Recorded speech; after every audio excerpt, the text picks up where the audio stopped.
A rematch would be big. It was set for 5 months later in Atlantic City. This time, Golota's trainers concentrated on Bowe's belt line. So the punches are going to be coming up here. They're going to be hitting him on the chin. They're going to be hitting him in the chest. They're going to be hitting him in the body. They're going to hit me there.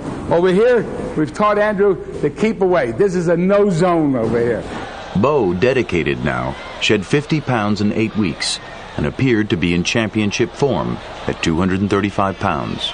He embarrassed me. He did all the things to me that I should have did to him. I wanted to redeem myself. What Bowe and others didn't know at the time was that the 29-year-old's body couldn't overcome years of pounding and abuse. And the only championship part of him left was his heart. From the opening bell, he looked lethargic in the ring. But it soon became apparent that he was a spent force. That first fight was not just a matter of conditioning. He was an old fighter before he got old. He proceeded to hammer Bowe with the most continuous assortment of power punches that any heavyweight has ever had to take in a big fight.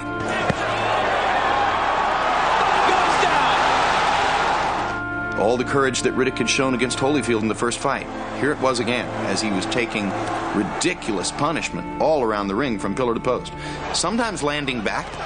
Riddick Bowe fighting with a nothing-to-lose attitude now. And Golota stumbles. Andrew Golota's never been knocked down, but he will be in a few seconds. After losing a point for intentional headbutting, Golota lost control of himself and his punches again in the fourth.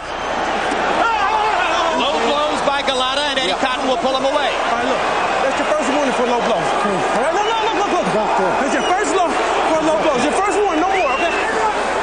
Come on. A fighter who simply cannot stop himself from throwing low blows. Disbelief. I couldn't believe I was seeing the same thing again. I want all straight punches.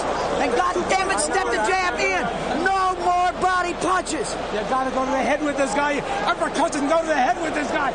Even with 2 points now deducted from his score, Golota continued his onslaught. That's a knockdown. That's another knockdown. Golota received another warning in the 6th round. And now Eddie Cotton's going to warn Golota for rabbit punching. Late in the 9th round, he went back to it again.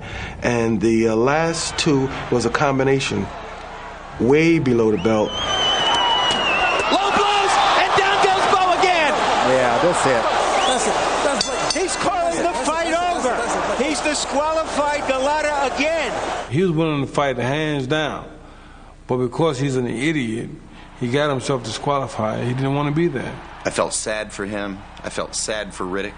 I felt sad for us that a potentially glorious event had once again become this strange atrocity. Ludovic, give us your assessment of the fight.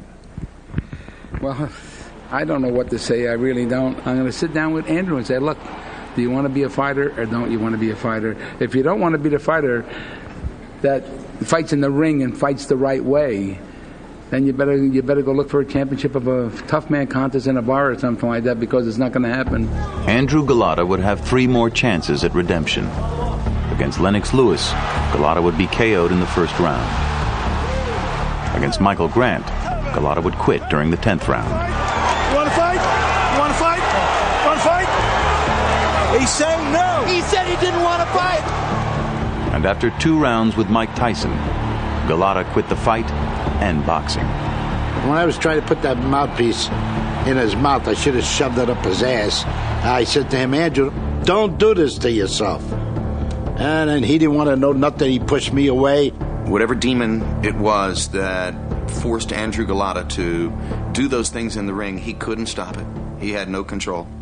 Currently, Golota lives in Chicago and is facing criminal charges for a melee outside a hotel in Poland in November of 2002. For Bowe, who took way too many clean blows in big fights, his days as a fighter were also over.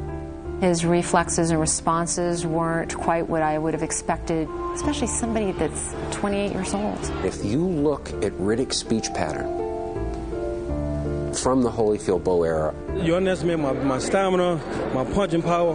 You know, Bert Cooper knocked Evander Fell in the ropes, I knocked him down. To the Bowe Golota era. It's totally different. I mean, you look at it like this in this aspect.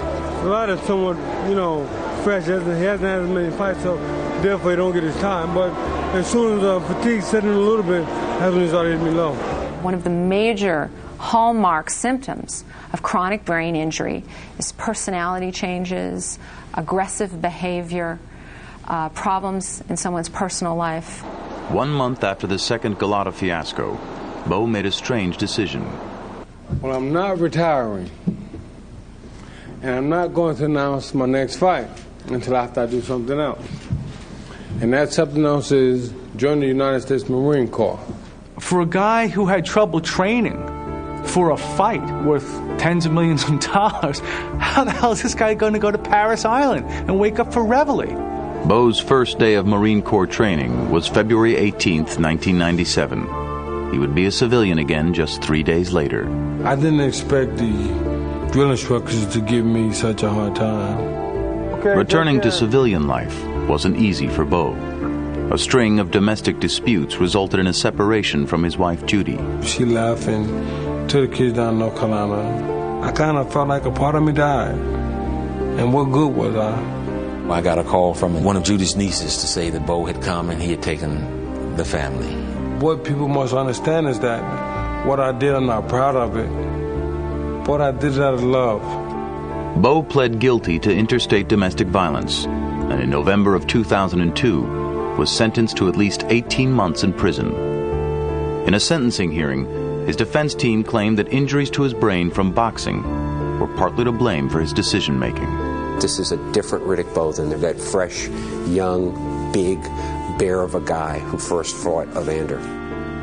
You know what? God has a way of humbling you. And perhaps, somewhere along the line I did something, or maybe I was somewhat snobbish and he wanted to bring me back down to earth. Riddick Bowe is a tragic figure in boxing. To become a champion and not to be able to deal with success, and then to suffer some physical and probably mental damage, his whole life falling apart. It doesn't get more graphic than that. Though he was only 29, these were Riddick Bowe's last 2 fights. In the first, he showed how the accumulated effects of his sloth had diminished his abilities. But in the second, he reminded us of the gallantry he had shown in taking the title from Evander Holyfield just 4 years before.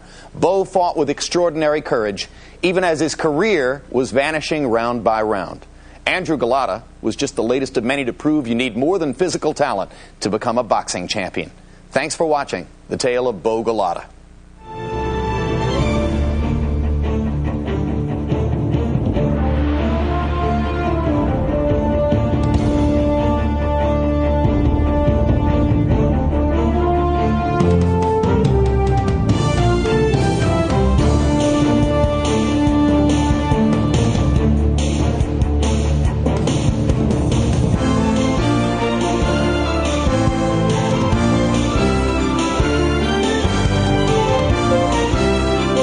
This has been a presentation of HBO Sports, the network of champions.